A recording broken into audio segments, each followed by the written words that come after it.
Continuing in the Hardy Boys Boardwalk bust, we're in Chapter 10, Buried Treasure. We begin. Frank. At first we thought it might be somebody drowning, or maybe even a shark attack, a real one this time. But the people who were screaming weren't even near the water.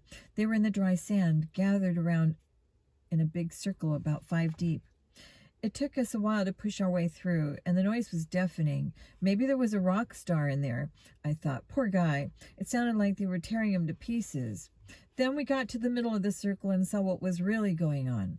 There was this guy with a metal detector, a truly ugly guy with hairy moles on his face, really bad teeth, and a scraggly beard. But that's not what had everybody so crazed.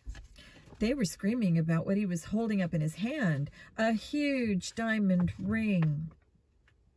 People wanted to get close and see it, the find of a lifetime. They wanted to touch it, to fantasize that they were the ones who'd found it. Metal detector man let them get close, but he would not let anyone lay a hand on it. The crowd was growing, pushing in on us. The rumor must have been racing its way down the beach. Joe was shoved into me, and I banged into the guy on my left, and what do you know? It was Chuck Fatone, the lifeguard. Good thing he wasn't paying attention to us. "Where'd you find it?" someone asked the lucky man. "You think I'd tell you where I find it?" he said in what seemed to be an even thicker Russian accent than the taffy man's, and he started laughing his head off. "I wonder why he told anyone in the first place," I said to Joe. "You'd think he'd have kept it to himself." "Maybe someone saw him pick it up," Joe said. "Yeah, I'll bet that's what happened." "Hey, Frank, I ran into that guy this morning," Joe said. "I meant to tell you about him. He was messing up a really nice sand advertisement." "A what?" "An ad drawn in the sand." "What, are you kidding?" "Nope. Somebody paid to have this ad done in the sand, and that dude messed it up on purpose." I said. "That gives me an idea." I went up to the guy and said, "Excuse me, sir, but I'm from the National Ad Agency, and—" "What do you want?" the guy said in a thick accent. "This morning you defaced an advertisement of ours. You're going to have to pay for the damage." "I not pay nothing." But before he knew what was happening, I'd snatched the ring from his hand and tossed it to Joe. "Get a quick look at it," I yelled at the guy as the guy flew at me. "Memorize it, Joe." "You're not from advertising agency," the angry Russian yelled, taking a swing at me. I got out of the way just in time. "You crook! Give me back my diamond ring." "Here you go, buddy," Joe said, tossing the ring back to him. "Nice diamond. Congratulations." The guy snatched the ring out of the air and went to pick up his metal detector. Then he turned back to me. If I see you again," he said, and pretended to slit his throat with his finger. I got the message loud and clear, and hopefully, if Joe had gotten a good look at the ring, I wouldn't need to bother him again. "Well," I asked him as we backed away from the crowd. "About 2 carats, I'd guess. Brand new, and it had an inscription on the inside in cursive, 'Melissa and Fred forever,' with the number 4. "Good job, Joe." "So you think it's one of the stolen items?" "I don't know, but it shouldn't be too hard to find out. Come on." "Where are we going?" "Back to the shore thing." "Why not check the other 2 places first?" "That was an expensive ring," I said, "and the shore thing seems to specialize in pricey stuff." Joe here. Mary Fleming didn't seem happy to see us, not until we told her about the ring on the beach. After that, she was all action. She checked in her inventory book and then in her ledger of current orders. "Yes, here it is. It was scheduled to be picked up today. Melissa and Fred forever." "Whoever stole it must have dropped it," Joe said. A reasonable guess, I had to agree. At that moment, it occurred to me that the ring was found on the beach, right near the pier where Ricardo Myers worked. "Thanks, Miss Fleming," I said. "We'll try to get the ring back for you." "Thank you, boys," she said, waving goodbye. "Thank you very much." She seemed happy about it, which I took as a good sign. If she'd stolen her own stuff, it wasn't likely she'd have dropped it on the beach, and it was even less likely that she'd be happy it was found. Ricardo Myers had tried as hard as he could to point the finger at her. I wondered what more was going on there.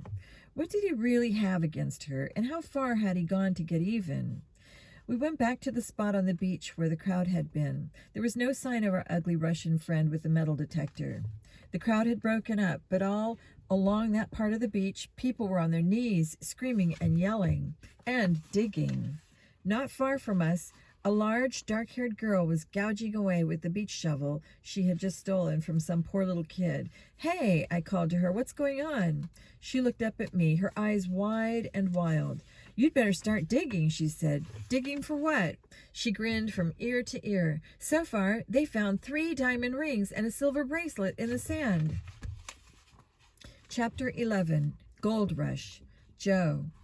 If you've ever seen a whole crowd of people go crazy, let me tell you, it is an incredible sight. People on the beach were running in every direction. As soon as they found what they thought was a lucky spot, they dropped to their knees and started digging. Word must have been spreading too, because more and more people kept coming down from the boardwalk to the beach. Some of them already had shovels or magnifying glasses. Everyone was screaming and shouting. Can we say madhouse? It was the California gold rush all over again. "Hey, Joe," Frank said, nudging me with his elbow. "Check it out." He nodded toward a big knot of people. I had to crane my neck to see what was going on. Looked like everyone was crowding around some guy who was selling metal detectors. This guy had a little stand set up, and he was selling detectors as fast as he could take people's money. "That guy is some kind of businessman," I said. "Joe," Frank said, "doesn't it strike you a little odd?" Odd? Somebody finds a ring, and 15 minutes later, this guy's got enough metal detectors to make a killing selling them? You think that's a coincidence? I guess it is kind of strange. "Come on," Frank said. "Let's go find out how he got so lucky." It took a little while to get in front of the line. Nobody likes people who cut, but our instant tycoon wasn't going anywhere, not while his supply of metal detectors held out. From the looks of it, he must have brought a whole truckload of them. How did he get them here so fast? I wondered out loud. Maybe he knew there would be a jewelry hunt. Huh? If he stole the stuff himself, he could have planted it here, knowing somebody was bound to find it. Then all he had to do was be ready with his merchandise. Yeah, but Frank, he didn't even have to do that. He could have just taken off with the stolen jewelry. Why even bother?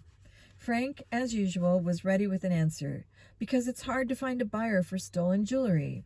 Remember, that first ring was engraved, and the store owners must have put out a list with descriptions of the stolen merchandise.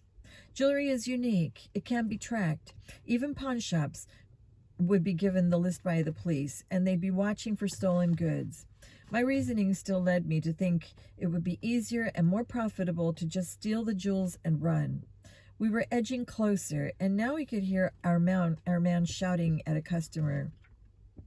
"I don't give bargain," he was saying.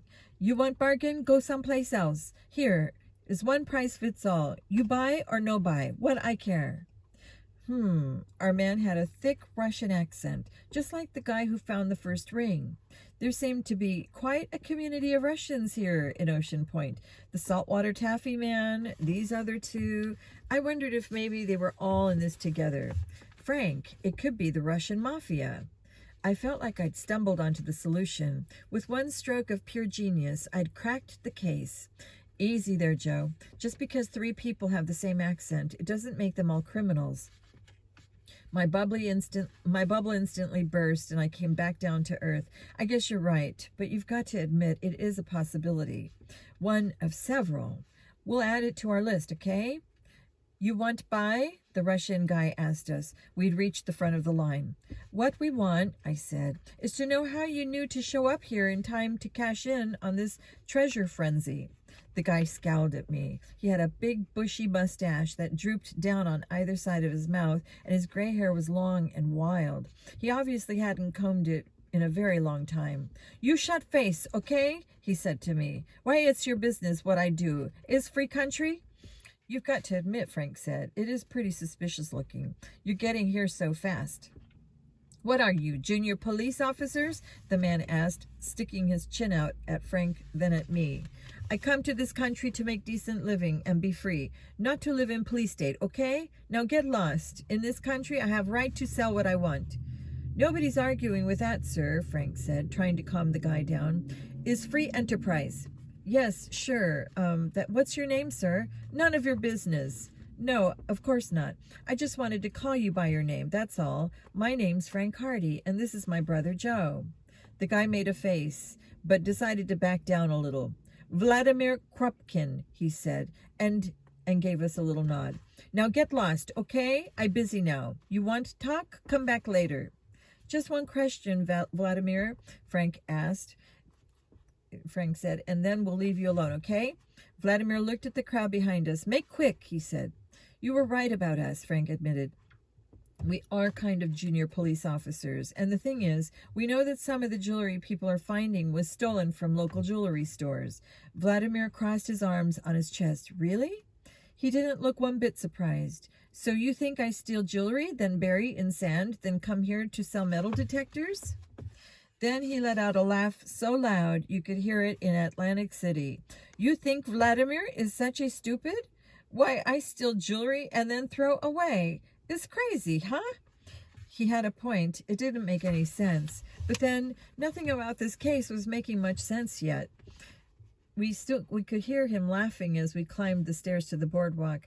I can't think when I'm hungry, I said to Frank. That's right. We never did get our Texas wieners. We ate our lunch, topped off by some of the best soft ice cream cones we'd ever had, and tried to get our heads straight about the case. I said, licking off the chocolate drips before they fell on my shorts. Nothing like ice cream for clearing the mind. Said Frank, nodding in agreement. So, something rotten in Ocean Point. Definitely. But what? And who's behind it? That is the question. So what's the answer? Got any ideas? I asked. Stupid question. Frank always has ideas. Let me ask you this, Joe. Who would benefit if a bunch of people found jewelry lying around the beach? The people who found the stuff? Frank rolled his eyes. Besides them. Okay. I stared at my dripping ice cream cone. Then it hit me. Ice cream vendors. Right. And hot dog stand owners, and tattoo parlors, and hotel owners, and parking lot owners, and restaurants, and clubs. Exactly. And so on. If thousands of people want to come to a place, prices go up, and all the local businesses profit. And your point is? Frank smiled. It's the one motive that explains everything that's happened so far. Yeah, sure. The only problem is there are hundreds of merchants in Ocean Point, and they'd probably all benefit. Except the jewelry stores, maybe, but they'd get their insurance money, Frank finished. Right. How are we going to figure out which one of them is behind the scheme? Frank nodded. Or which ones? It could be a bunch of them working together in a conspiracy. So how do we narrow it down? All this time, we'd been working on our cones, and Frank had now finished his. He bought a bottled water and used some of it to wash his sticky hands. Then he handed it to me because I was more of a mess than he was. I don't think, he said, that a little popcorn stand or souvenir store owner would throw away millions of dollars of jewelry just to increase tourism. Only a very wealthy person could afford to throw away gold and diamonds. Anyone else would try to turn it into straight cash. Okay, that still leaves us with a lot of people as suspects, and most of them we haven't even met yet. Frank didn't answer. Instead, he turned around and started talking to the ice cream vendor, an older guy who looked like he'd been around here forever. Excuse me, sir. Yeah? Do you own this place? Me? The guy laughed, a big hearty belly laugh. I don't own the shirt on my back, kid. Who does own it? Same guy who owns half the shops and restaurants on the boardwalk, Carl Jardine. Carl Jardine? Is he the richest man in town? Oh, by far, the guy told Frank. He's a multi-gazillionaire. You'd think he'd spread it around a little, give his workers health benefits or something, but no, he just uses his money to buy up more stuff.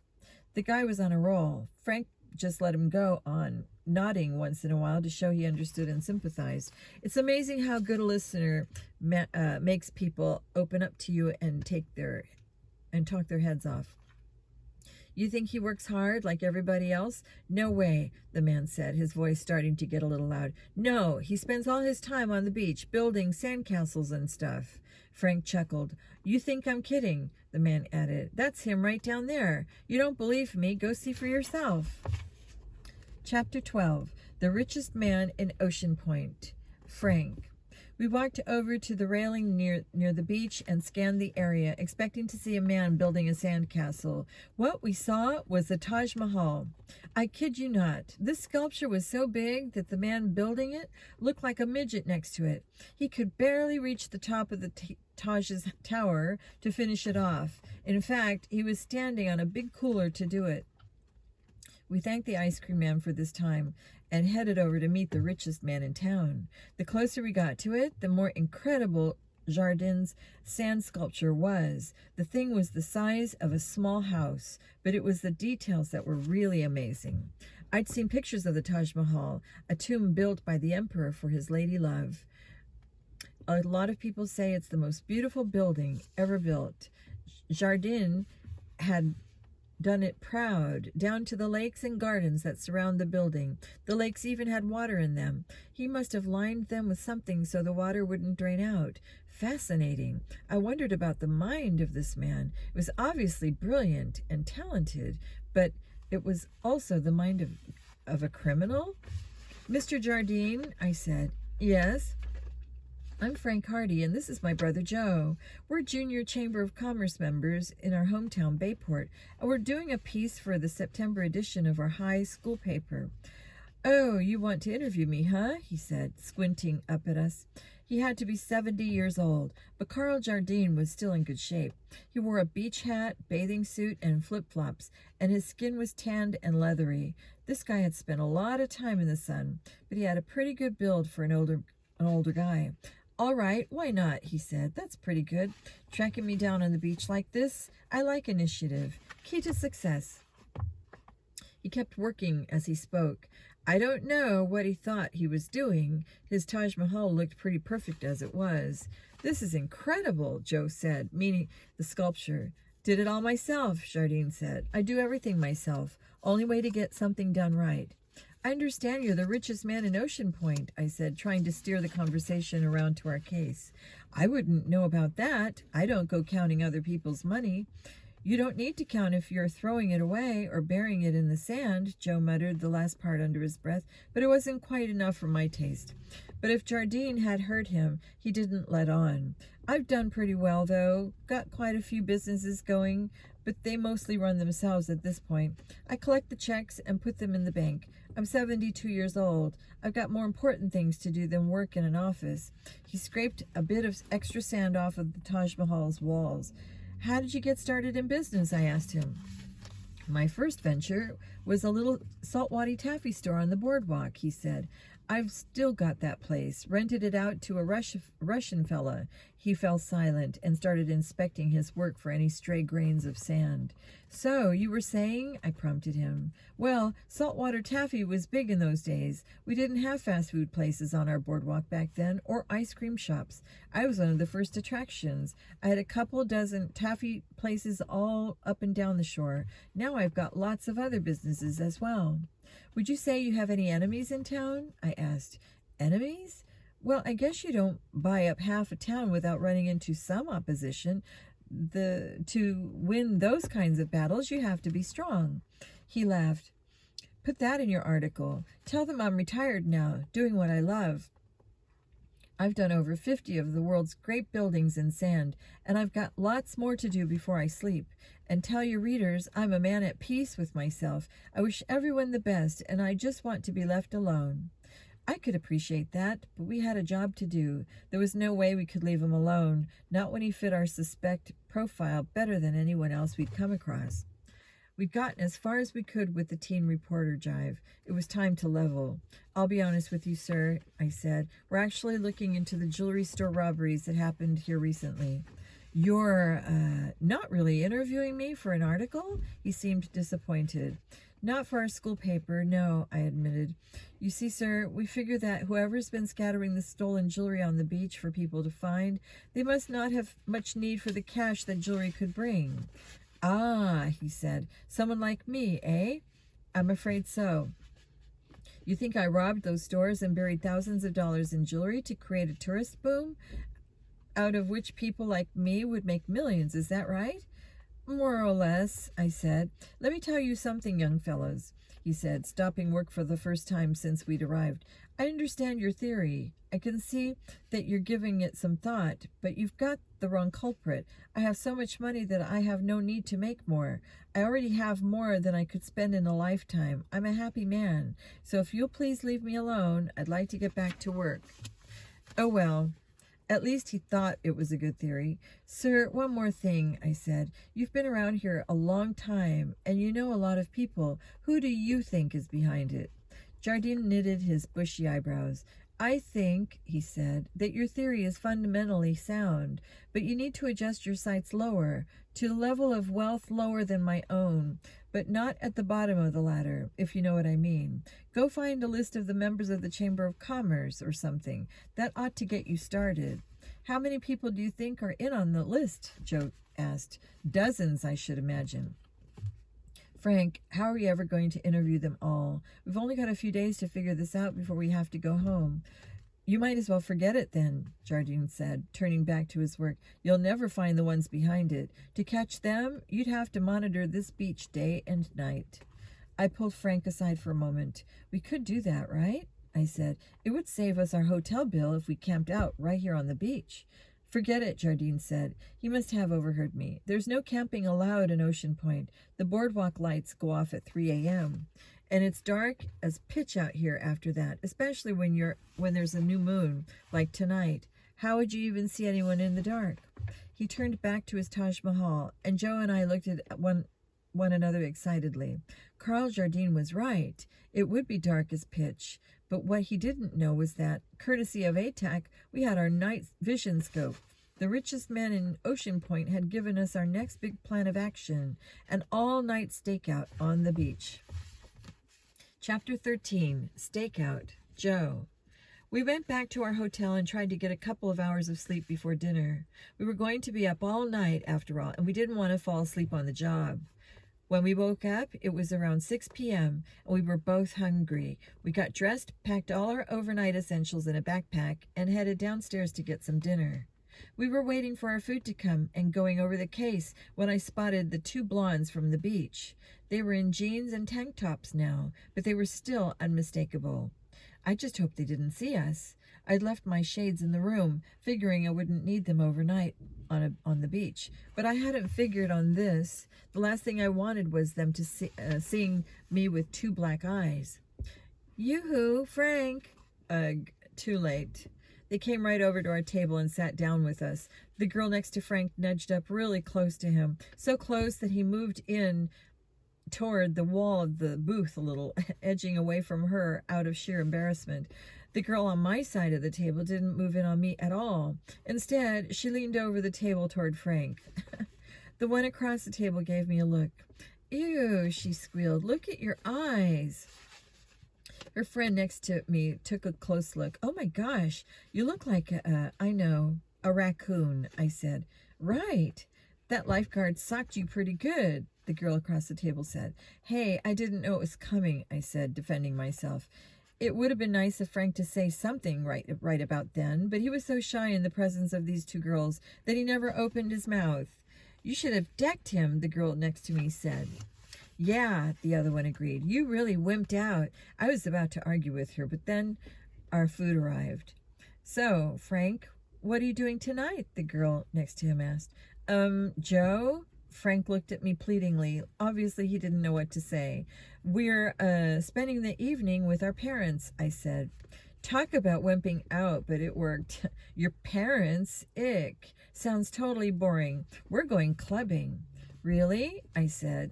Have a nice time. Oh, we will, said the girl across from me. I don't know about you, though. Finally, they got up and left, and we were able to eat our meal in peace. Do me a favor, Frank, I said. Next time we're on a case, try to stay away from romantic entanglements. Romantic entanglements? Whatever, just steer clear, okay? I guess I was being a little hard on him. After all, it was me who introduced us to the girls, not him. Still, how frustrating was this? Come on, Frank said as we pushed away our dessert plates. Let's go nail our criminal. By 8 o'clock, the beach was deserted, except for one or two couples strolling hand in hand as the sun went down. Frank and I both agreed that no one would be planting jewelry on the beach in broad daylight. We also agreed that the most likely time would be after 3 a.m., when the boardwalk lights would go off, plunging the beach into total darkness. We had a long time to wait. We probably didn't need to be out here yet, but we didn't want to miss anything if it happened earlier than we thought. We took up positions under the boardwalk, and Frank fished out the night vision scope from the backpack. Okay, he said as he snapped it open and scanned the empty beach. Bring it on. Well, I said, what do you see? Just a few drunks, some couples making out, there's a guy fishing, a bunch of seagulls, a homeless guy. All right, never mind. Just tell me when you think you see something interesting. Frank smiled at me. You'll get your turn, little brother. Just be patient. I hate when he calls me little brother. He's only 11 months older than me, and I look older and more mature. Anyway, hours went by. I was sorry I hadn't brought my MP3 player to pass the time. 10 o'clock, 11, midnight, 1, and still 2 hours to go before prime time. This was truly going to rank among the most boring nights of my life, especially if our criminal didn't show up. At 3 o'clock, all the lights went out. Suddenly, I couldn't see my hand in front of my face. It took all of about 10 minutes before I could make out Frank, still staring through the scope at the beach. Am I going to get a turn, or are you just going to hog that thing? I asked. Here, he said, giving it to me. If you're going to keep on nagging me about it. We're supposed to share, I reminded him. They only gave us one of these. That got him. He sat down and lapsed into silence. The only sound now was that of the waves crashing in. The spot we'd chosen for our stakeout looked out on the stretch of the beach where the first ring had been found. Most of the jewelry had been dug up within a view of our position. The town pier was on our left, maybe 50 yards away. I was looking that way, peering through the scope, when I thought I saw something move. Maybe it was just a homeless guy prowling for crabs to eat or a place to sleep. Or maybe not. I nudged Frank. Under the pier, I whispered. Something moving. Let's go check it out, he said. Still staring through the scope, I emerged from our hiding place and headed toward the pier with Frank on my right, holding onto my arm because he couldn't see where he was going. Suddenly, he let out a grunt, and I felt him let go of my arm. What the? Then I felt something hard come down on the back of my head. As I crumpled to the sand, all I could see were stars. Chapter 14. Neck deep in trouble. Frank. Joe was down. I could see that much. I was down too, but not out. I struggled to my feet and swung. Within seconds, my right fist plowed into something soft. Oof! A massive shape in front of me doubled over, and I kicked hard at it. Then I was jumped from behind by not one, but two guys. The second got his hands around my throat. I tried to wrestle the second guy off me, but he wouldn't budge. Meanwhile, the guy I'd brought down before was slowly recovering. He got to me before I could get free of his friend and socked me so hard in the stomach that I thought I was going to lose my dinner. I sank to the ground and left a series of hard kicks delivered by my kidneys. I tried to protect my face and to make the rest of me as small a target as possible. It hurt, but I could sense my attackers getting tired, and it wasn't anything I couldn't handle. Tie them up, the other man said. Rope was wound around my hands, and the guy was busy tying them behind my back when I heard a loud oof, and then he let go. Get away from my brother, screwball. Joe was back in the fight. My hands were now tied too tightly for me to help. The other two assailants quickly ganged up on Joe. I heard a loud cack, and then Joe yelling, Ow, my eye! He has the worst luck sometimes. Another minute or two, and Joe was lying beside me on the ground, getting his hands tied in the same style as mine. Should I bash their heads in? One of the others asked. Nah, one of the companions answered. No marks, remember? Now go over behind the piling and get that shovel. I tried to save their voices. I tried to place their voices, but they weren't familiar. As for their faces, there was no way to make them out in the pitch darkness, not without our night scope, and who knew where that had fallen? Shovel, the first guy repeated. He didn't sound too bright. We gonna bury something? Yeah, lame brain. We're going to bury these two, alive. I could see now where things were heading, and it wasn't any place good. From the sound of the waves hitting, we were right near the waterline, and it was low tide. If they buried us here, and they were already digging the hole, all traces of digging would be wiped away by the rising tide before the sun came up. No one would ever find us until the day, years from now maybe, when a hurricane or nor'easter rearranged the beach and made the dead rise. Once the hole was deep enough, we were both thrown in alive, and they started to shovel the sand back in. When they were done, only our heads were above the sand. Whoever was doing this wanted us to suffer before we died. We must have been annoying somebody pretty badly. To me, it meant that our investigation was coming close, too close for a bad guy's comfort. And mine, too, actually. The water didn't look too great from this vantage point. Who are you? I asked the men who had accosted us. Why are you doing this? I didn't think I'd get an answer, but it was worth a try, especially since at least one of them didn't seem too bright. None of your business, the answer came back from the darkness. Who hired you? What makes you think somebody hired us? The voice said. Maybe we're just doing this for fun. Fun? You think this is fun? Joe raged. Sure, I can just picture you two as the tide comes up. You'll drown real slow, if the dogs and vultures don't get you first. Ha ha ha. Ha ha ha, came the echoing laughter of one of his companions. They sound like hyenas. Wait, I said calmly. Whatever you're doing or being paid, we can double it.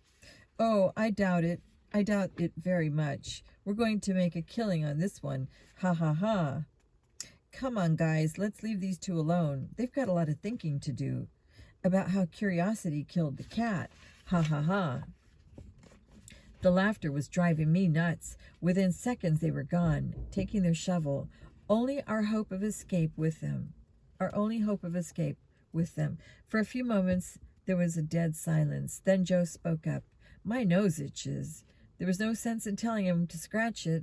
This sand was hard packed. We weren't going to just slip out of there like we would from dry sand. And did I mention we were tied hands and feet? Not good. How's the rest of you? I asked. I got punched in the eye again. Oh no.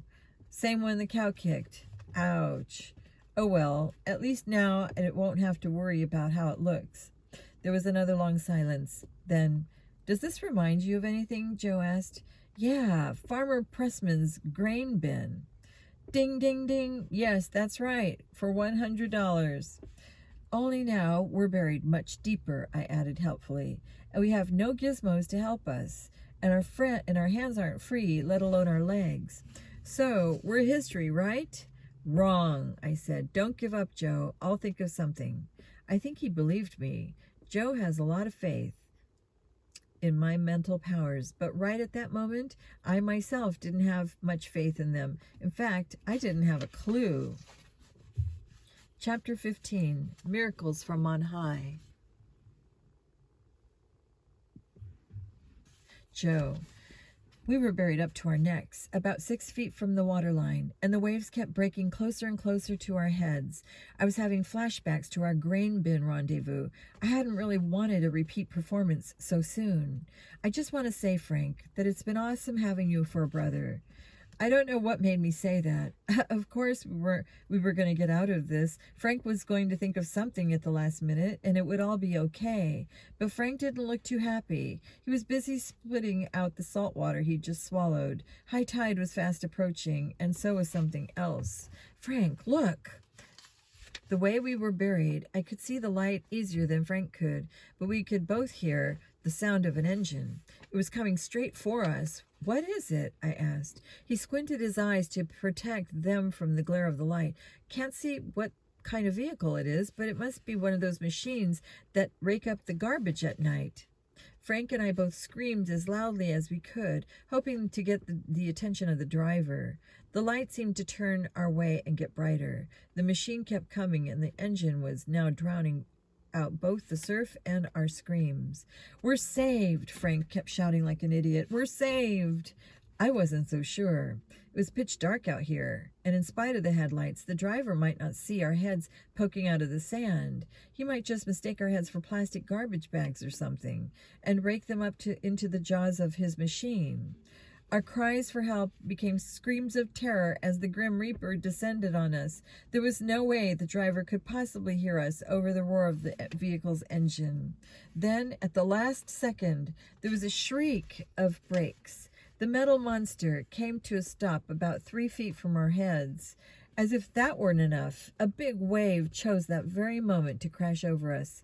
When it retreated, we were left gasping and coughing. Help came in the form of a beautiful dark angel's face, bending over mine. "Whoa," the angel said. What are you two doing here?" "Good question. It's a long story," Frank said, "but we haven't got much time. Could you please just dig us out first?"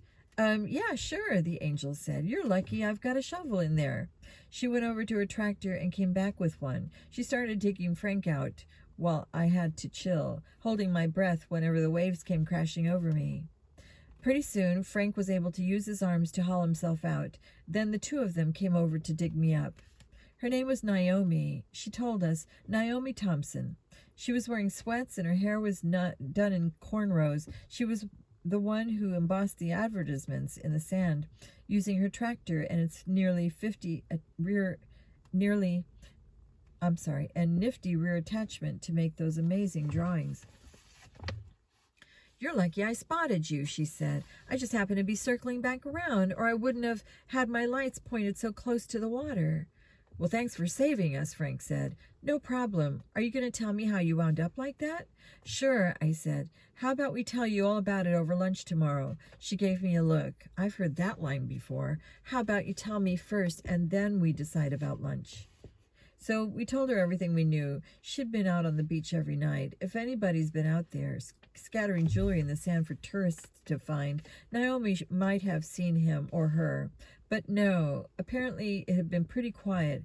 I've seen a lot of weird stuff poking out of the sand since I started working here, she said. But that's why I bring a shovel with me. But I've never seen anything as weird as two guys' heads.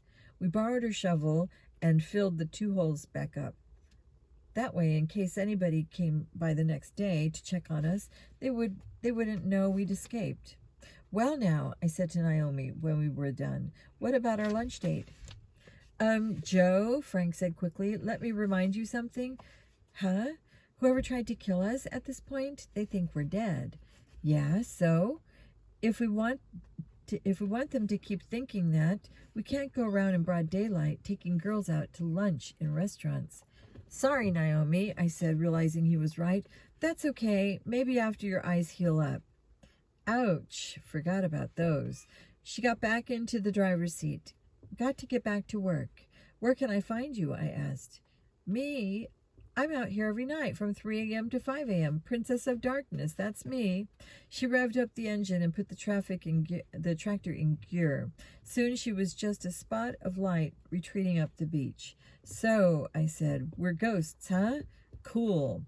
"Yeah," Frank said with a smile. "You know, for a ghost, I feel pretty alive." "Me too, thanks to Naomi." Frank looked up at the stars. "Yeah, a good thing she came by or we'd been sunk." He paused for a moment. "Great night, huh?" I looked up at the sky, and suddenly something hit me hard, smack in the forehead. What the... Chapter 16, A Bump on the Head. Frank. I heard something smack Joe on the head, and an instant later his cry of pain. "Ow!" I turned around, ready to drop kick whoever was attacking us, but there was no one there at all. Something had knocked Joe in the head. There was no doubt about that. He was on his knees, holding his forehead. "Are you all right?" I asked him. "Dang, that hurts. Are you bleeding?" He checked. "I don't think so, but I'm going to have a lump the size of a..." He broke off and reached down for something that was lying in the sand. "Hey, Frank, check this out. This must be what hit me." He held it up, and I took it from him. It was a heavy gold bracelet, the kind that locks together and looks like you could attach a heavy chain to it. But where did it come from? We were down by the water, too far from the boardwalk. or the pier or someone to have thrown it. And there was no one near us on the beach, at least as far as we could see in the darkness just before dawn. Besides, to make such an impact, that bracelet had to have come from a really far distance. Then we heard it, the drone of an engine high above us. I looked up, and there it was, the red blinking eyes of an airplane. Suddenly, all the pieces of the jigsaw puzzle began to come together in my mind. So that was how the pieces of jewelry were finding their way to the beach. Joe, I said, who do we know around here that has a plane? Bump, he said, feeling the one on his forehead. Bump Rankowski. Exactly. He's got a whole fleet of planes, he said. He employs pilots to fly them up and down the beach during the day. But what if he paid those pilots extra in cash to do a little night work, say at 3 or 4 a.m., digging a couple of holes on the beach? Could be, Joe agreed, and he's got a motive too, Frank. More tourists on the beach mean more advertisement business, right? Not to mention the real motive, that as the mayor, he'd benefit from a big rise in tourism. It would make him very popular with the local business owners, except, of course, the ones he'd been robbing. We've got to nail this guy, Joe said, gritting his teeth and rubbing the swelling bump on his noggin. Was this about catching a criminal or about nailing the guy who'd kept beating up Joe? I couldn't tell, but I figured I'd hit the ball into his court for a change. So how are you planning to nail Bump? I asked. Huh? You're so eager to get him in cuffs. How are you going to do it? You've got to have proof, remember? Joe frowned and rubbed his forehead. Isn't this proof enough? Nope. Yeah, I guess not. I suddenly found myself yawning. It dawned on me that we'd been up all night. It had been a long day, to say the least. Why don't we sleep on it, Joe? Sleep? Yeah, sleep. Remember it? I mean, I for one happen to think better when I'm not dog-tired. Besides, Bump, if he's our guy, thinks we're dead, right? If we want him to keep thinking that, we'd better get out of sight before sunrise. We're going to have to show our faces eventually, Joe said. Yeah, I agreed, but not until we've got a plan. Joe here. So we snuck back to our hotel room without anyone seeing us. It wasn't hard. At 5 a.m., there aren't many people out and about. Bump would probably still be out at the airport. I got a bag of ice from the machine in the hallway and put it on my face, which was hurting all over.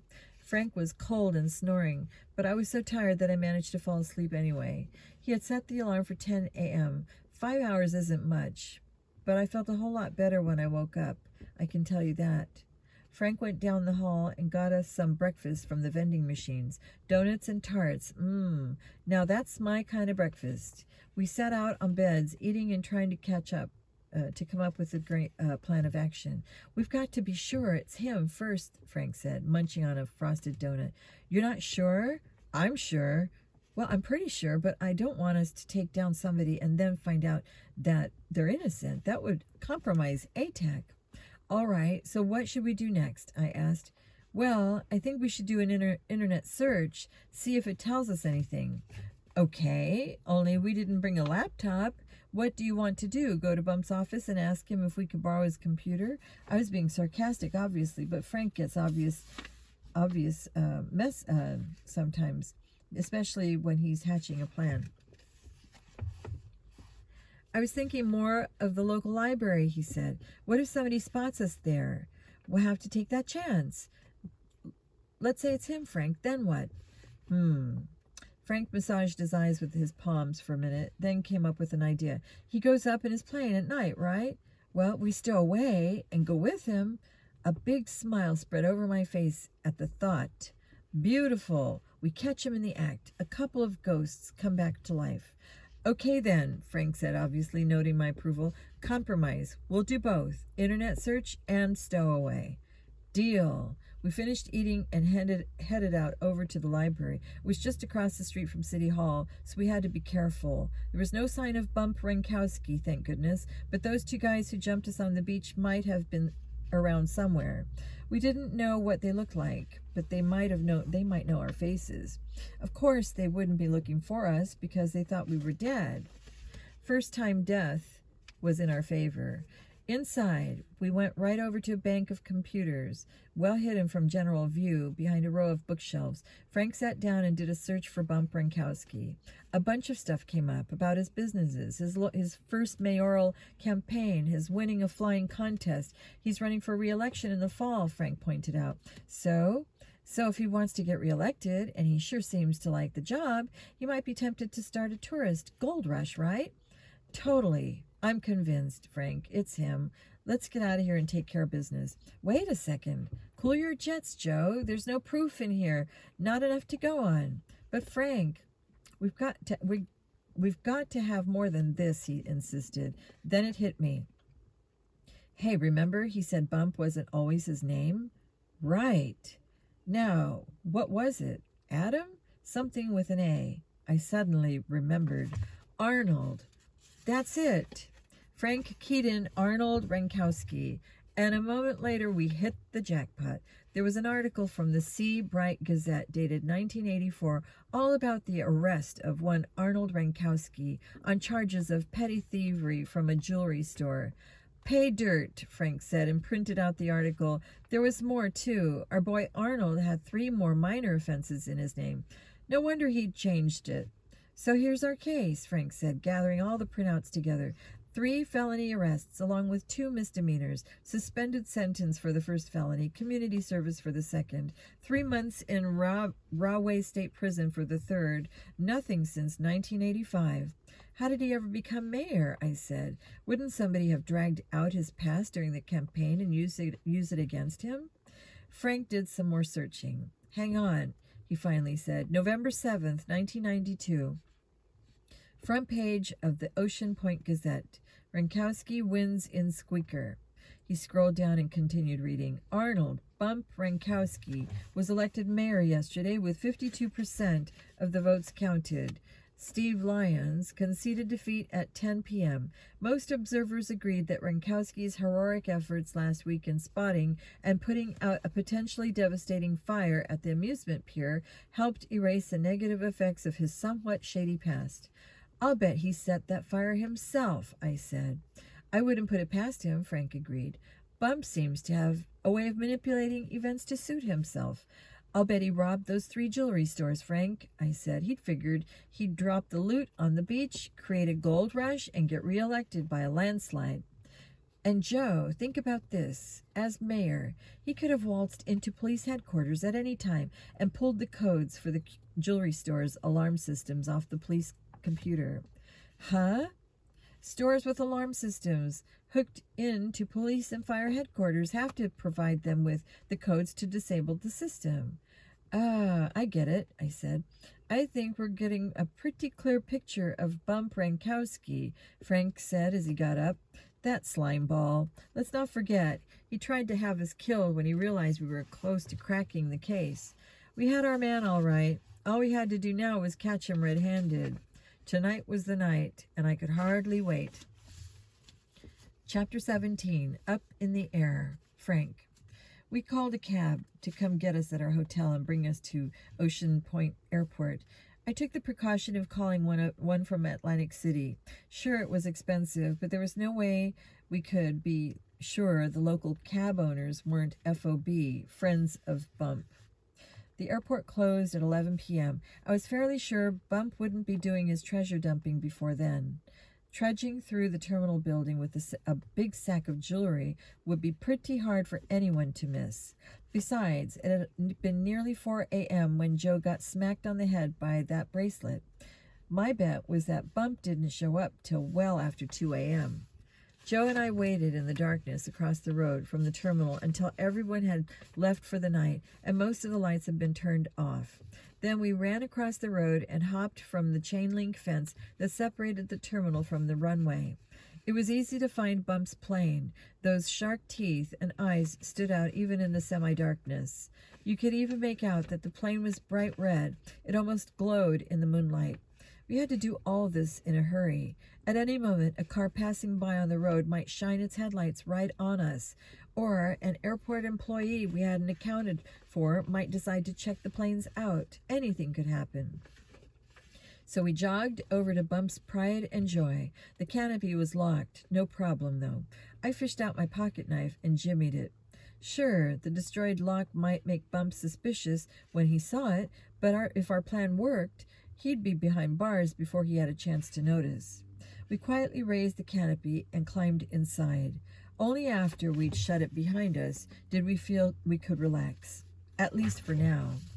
Got the camera? Joe asked. I patted the pocket of my windbreaker. The cheap disposable camera ATAC had given us was there, ready and primed for action. Got the night scope? You found it after we got dug out, right?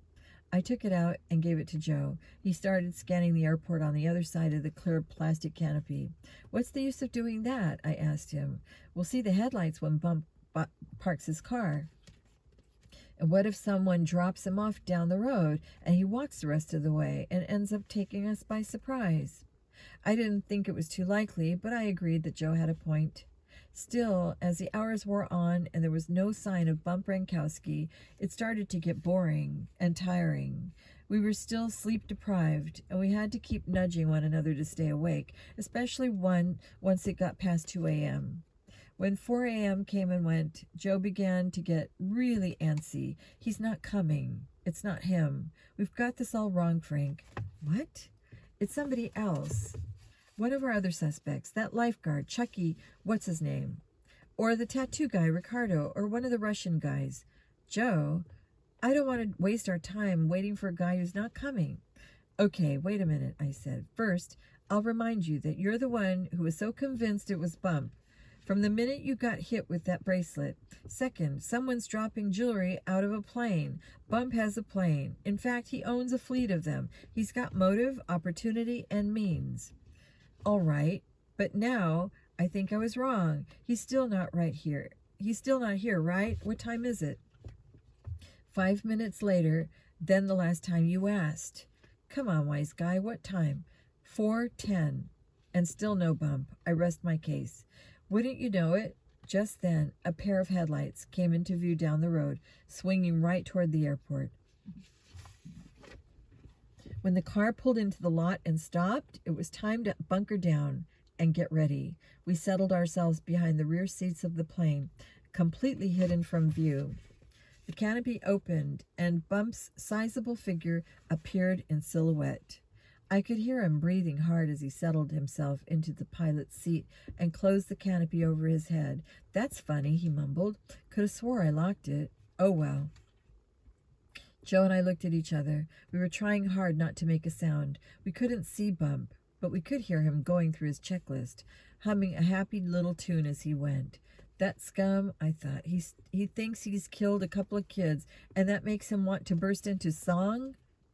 I knew Joe felt like jumping him right then and there, so I put my hand on his arm, reminding him that we had to wait until we had evidence we needed. Bump got the engine going and nosed the Cessna onto the runway. Soon we were airborne, but not without a struggle.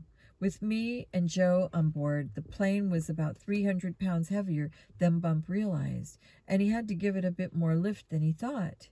What the? I heard him grunt. What's wrong with this thing? After a minute, he'd figured out how to get us up to a safe altitude. He circled around, no doubt heading for the beach. 2 minutes later, we heard the pilot's side canopy window open. Then there was the jingling of the sack of jewels he was carrying with him. Now, Joe mouthed. I sprang up, camera in hand, and fired off 3 pictures before Bump knew what hit him. What the? Hey! He dropped the bag and tried to hide his face. The plane yawed and pitched crazily, and Bump had to grab the controls, which kept him from going after us. Who's that? He shouted. Who's that back there? But we weren't back there anymore. Leapfrogging the seats, we were now right behind him. You, he gasped. Sorry, we're not dead, Joe said. With that, he grabbed Bump's left arm, twisting it behind his back. Bump's right hand came off from the controls, and I grabbed it, but only until his foot lashed out and caught me in the head. I let go, reeling backward, and the plane did a full sickening rollover. Joe almost wound up going out the open window, and Bump had time to recover his wits. He backed into Joe, trying to force him out the window while flailing at me with his feet. The plane was still rolling over, and it was all I could do to steady myself. Finally, I twisted around and sat on Bump's outstretched legs. My back was toward him, but now I could grab the throttle and tried to steady the plane. I mean, there was no point in catching Bump if we all wound up dead in a plane crash, was there? Maybe we should have thought this through a little better. But then, this was the fun part. Joe was dangling out the window, but Bump was too busy choking me to push him the rest of the way out. I elbowed Bump in the ribs until he let go, then swung back around, dodging a punch on the way. Joe had managed to fall back into the plane, and Bump was climbing over the seats, headed for the rear. I kept hold of the throttle while Joe faced him down. "It's 2 against 1, Mayor," Joe said, balling his fists and slowly closing in for the finish. "I think you should give up." Bump reached down behind the seat, right where he'd been crouching down in the dark, and drew out a big, fat pistol. "Maybe this evens things up," he said, pointing it at Joe's face. Chapter 18, Defying Gravity. Joe. It was a little too dark, and I was a little too distracted to tell exactly what kind of pistol it was staring down at me.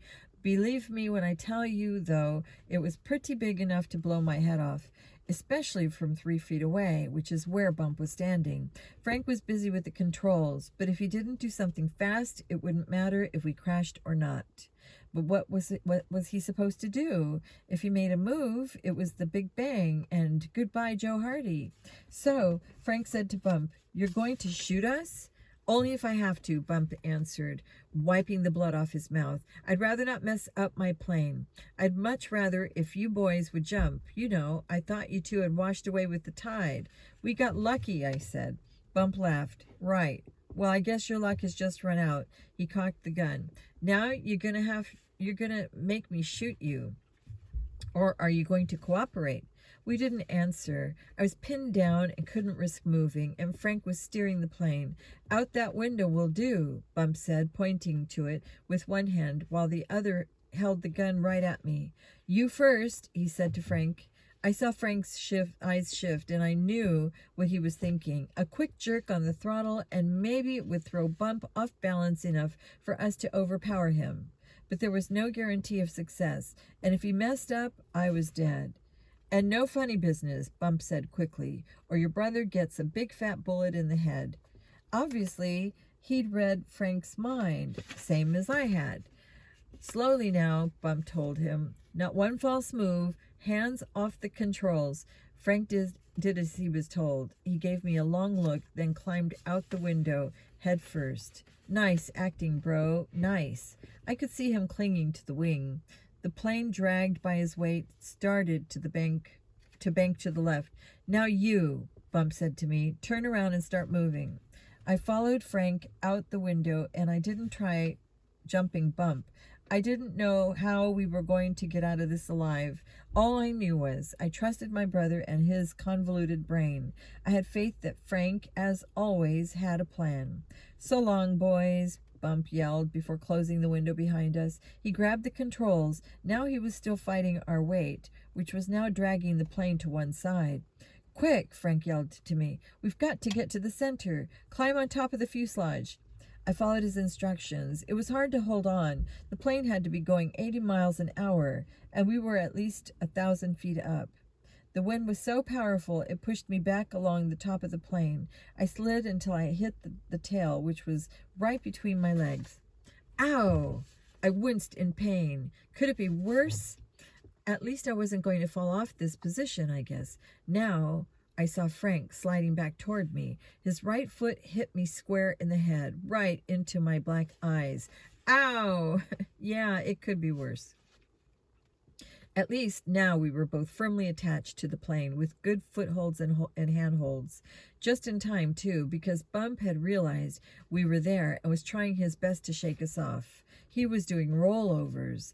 We held on with sheer muscle power, fighting gravity until Bump had to right the plane or risk crashing. In fact, now that Frank and I were firmly attached to the tail section, the whole plane was dragging. So much so that it might tip upward and stall out at any moment. Frank looked back at me. "What do we do now?" I asked him. "Look behind you," he yelled. I did, and there, trailing behind us, was a big, long banner. "Eat at Ron's Lobster Shack," it said. "How did that get there?" I shouted. "One of us must have hit the release button by accident, Joe. It's our way out of this." "What?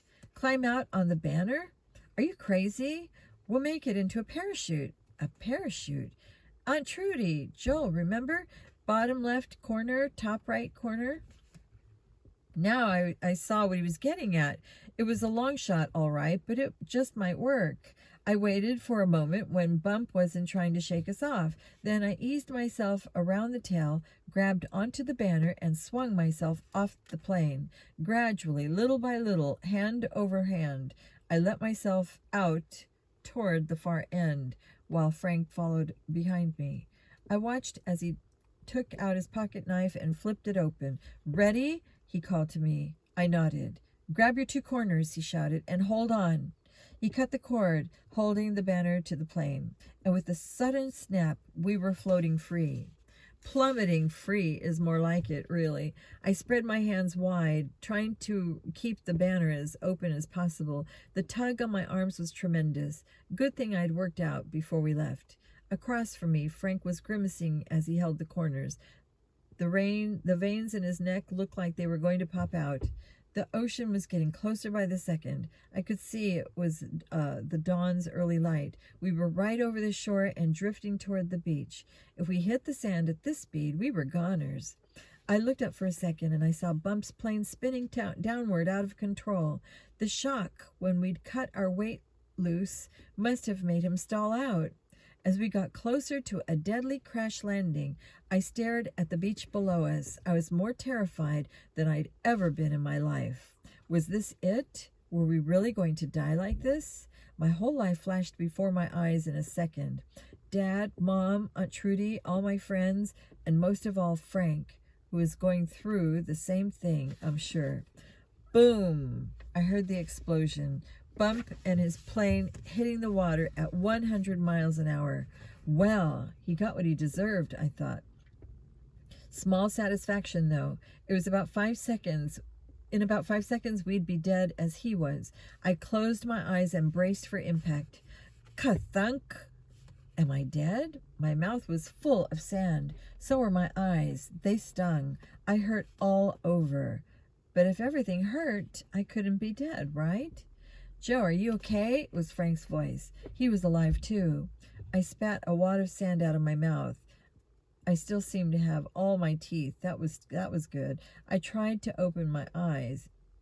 It took a while to get the sand out of them and actually see anything. Finally, I saw Frank standing over me, covered with sand, but very much alive.